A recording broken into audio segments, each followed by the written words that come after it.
अदबी और लसानी एतबार से बहुत ही मारूफ सरजमीन गया की इस मारूफ बस्ती 12 में आज के मजलिस इत्तेहादुल मुस्लिमीन के कारकुनान के इजलास के सदर जनाब भाई जफरुल बारी साहब दाइश पे तशरीफ फरमा, पार्टी के तासीसी रुकन जनरल सेक्रेटरी, एक लंबा तजुर्बा रखने वाले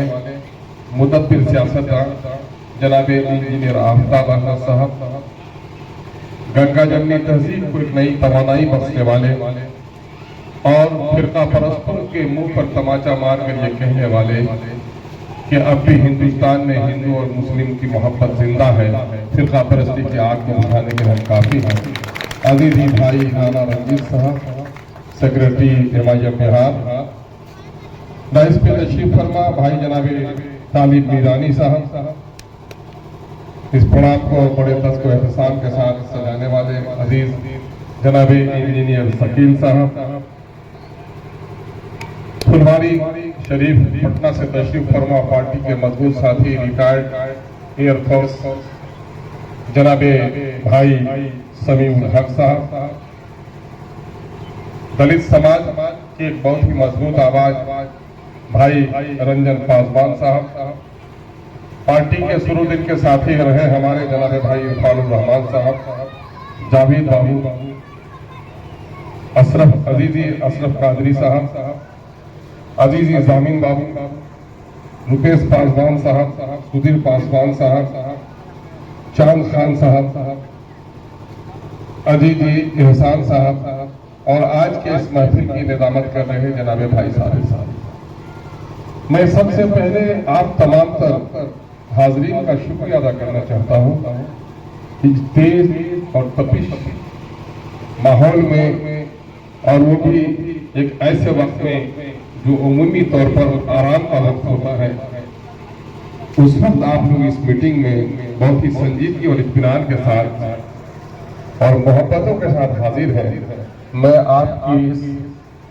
मोहब्बत आमेज हाजिरी के लिए आप सबका शुक्रगुजार हूँ और आपको मुबारकबाद पेश करता हूँ।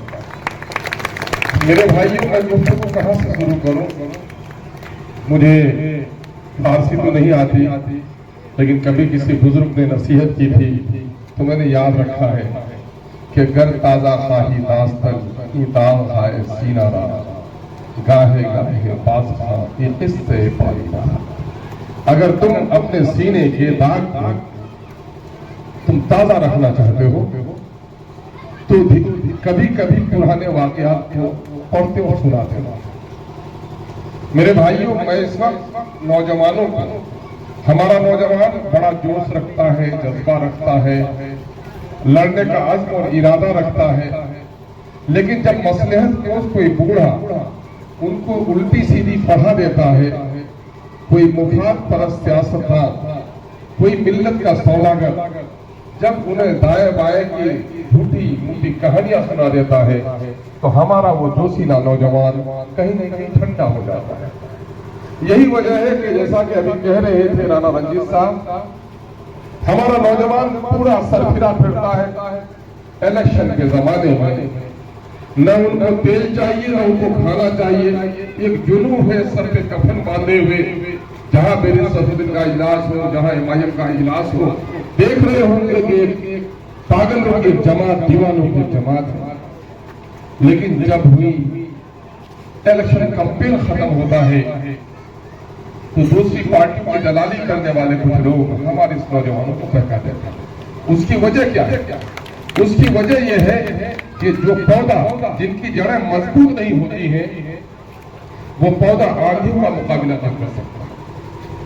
इससे हम चाहते हैं कि अपने नौजवानों को